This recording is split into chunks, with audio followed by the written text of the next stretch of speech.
The Nobodies were an unsuccessful garage band making cringe-worthy music from 1997 to 2001. After the pandemic hit, they began writing again. One by one, they laid songs down from 3 different townships. Splicing them together, they ended up with over 8 albums at 41 minutes apiece. That's more content in 1 year's time than Frank Sinatra achieved, and he only wrote or co-wrote 7 songs in his career.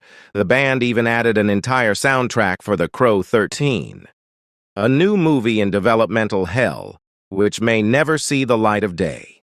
Failing to find an audience, the band went back to miserable factory jobs. All of their music still collects dust on most major platforms. Nobody wants to make somebodies out of the Nobodies. Their fate, like their poorly constructed music, waits for a day when Discovery grants them the 15 minutes they never got. The 15 minutes they likely never deserved. Perhaps the problem the band faced was an ability to sound like they had skills in the studio they simply did not possess live. The drummer, Ken, could barely keep a beat and was known for losing a drumstick or 2 in mid-song. The bass player from Virginia, Freddie, was tied up in 3 different bands at any given time and was substituted by amateur replacements frequently. Don went through a sexual identity crisis and replaced himself with Lucia. Then Wimpy Matt and the underwhelming drummer each took turns attempting to master the 4-stringed instrument. Payton also jumped on the guitars for a few songs. However, his wandering riffs could not save any of the forgettable tracks. But perhaps the most career-killing decision the band faced was their writer, mixer, singer, Wimpy. His approach to writing music was so undefinable, even the band couldn't predict how any given jam session would turn out. Hours of living room recordings would be fused together in what could only be described as miscellaneous patch jobs with insufferable timing issues. Using completely free apps downloaded to his Galaxy S10 Plus, these songs would never cost the band a single penny. Hours of advertisements were viewed to construct these unheard melodies. Advertisements they couldn't obtain to promote their own work. Each track was layered on Video Guru, but there was only one problem. Wimpy could not hear his own voice. Thus, every song had to be sung completely deaf. His dogs would frequently howl to his cat in heat vocals. He came off sounding like a Faster Pussycat knockoff with a raspy throat condition. Perhaps whiskey and vanilla-flavored cigars were not the keys to success.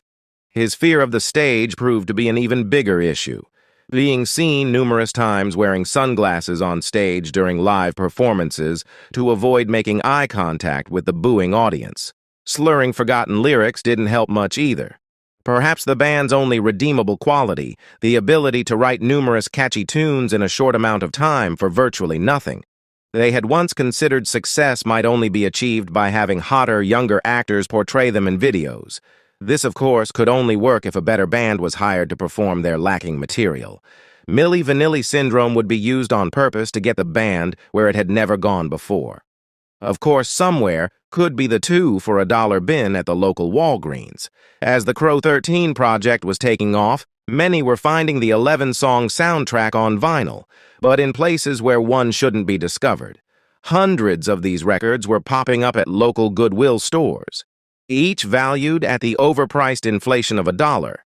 Many of these were autographed by the entire band, leaving the buyer to think he had fallen into something collectible, something valuable, something worth listening to. A quick trip to the register ensued. After all, who can't afford $1 for a hand-signed vinyl album, especially if it's rare? Once they Google the record's authenticity, they will discover what many dissatisfied customers have already found out.